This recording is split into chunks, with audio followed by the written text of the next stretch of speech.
लाल चादर का राज क्या भाग 2।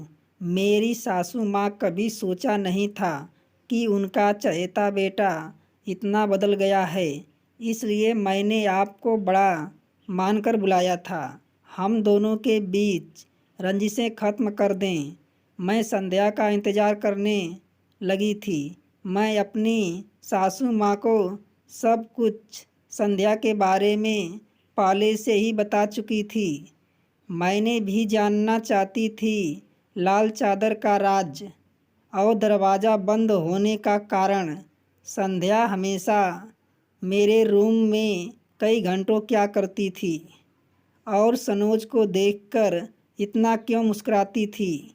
मैंने सनोज से बोला, मेहमान के आने से काम बढ़ गया है, मगर संध्या आज आई नहीं। सनोज रूखे अंदाज में बोले, अब संध्या हमारे घर काम पर नहीं आएगी। मैंने पूछा क्यों। उन्होंने जवाब देते हुए संध्या को मैंने घर से निकाल चुका हूँ और मेरा दिल और धड़कने लगा। मेरी सासू माँ संध्या से मिलकर किसी नतीजे पर पहुँचना चाहती थी। मैं सारी रात सोचती रही कि आखिर क्या किया जाए।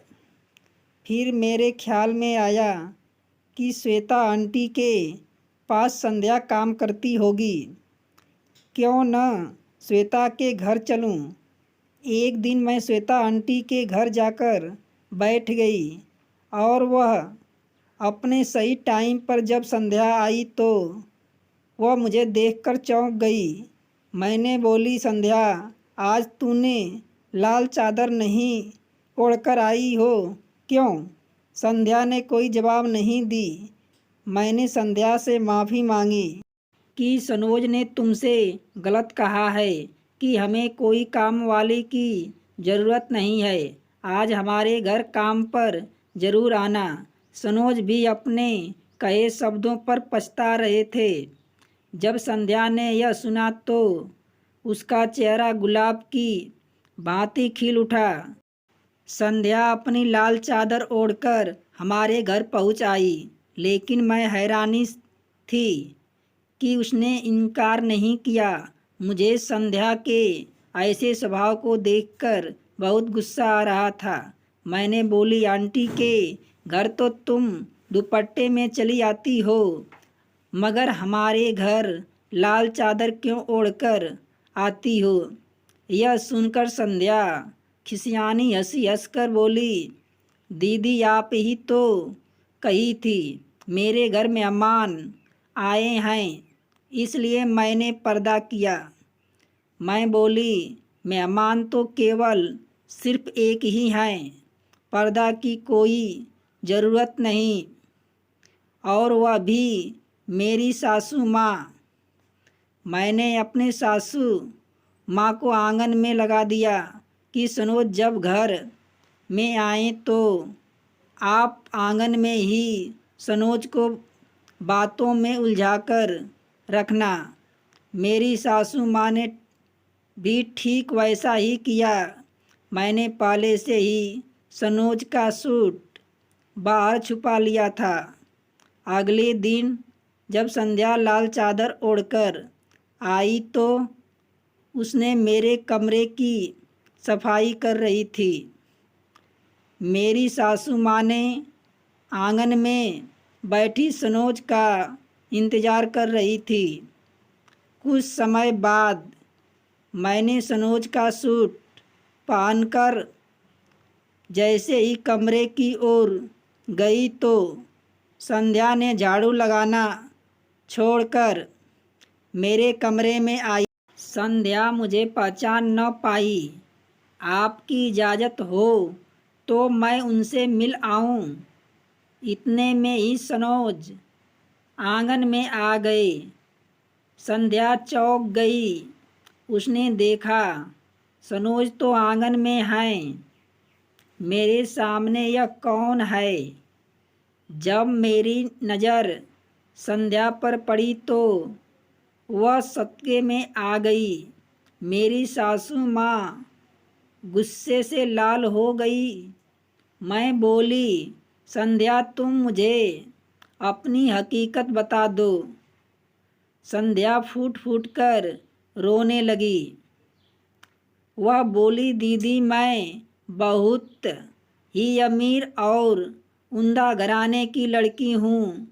मेरी मम्मी के नाम का डंका बजता था, लेकिन मैं अपने बाप की पगड़ी संभाल न पाई। हालांकि मेरे बाप ने मेरे लिए यह सब किया जो हमारे खानदान में किसी दूसरे बाप ने भी नहीं किया था। मेरी मम्मी शहर कॉलेज की पढ़ाई करने के लिए भेजी थी। मुझे अपने ही बाप की ड्राइवर से मोहब्बत हो गई थी। वह ना तो हमारे बिरादरी का था और ना ही हमारे बराबर का था। इसलिए मैं जानती थी कि शादी नामुमकिन है। हम दोनों ने एक दूसरे के बगैर रह नहीं पाए। इसलिए मैं इस आदमी के साथ भागकर शादी कर ली थी।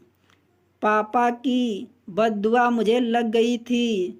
मैंने जो संस्कार पापा से सीखे थे वह भी छिन गई थी।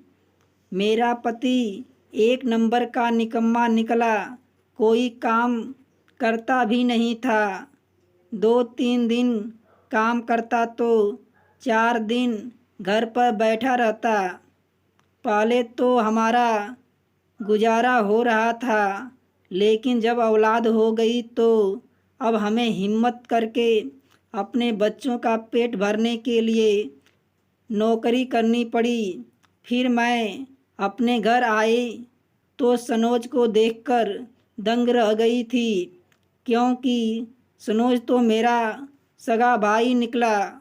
सनोज ने मुझसे कहा था कि मैं उसके घर से निकल जाऊं और आपको यह ना बताऊं कि मैं सनोज की सगी बहन हूं।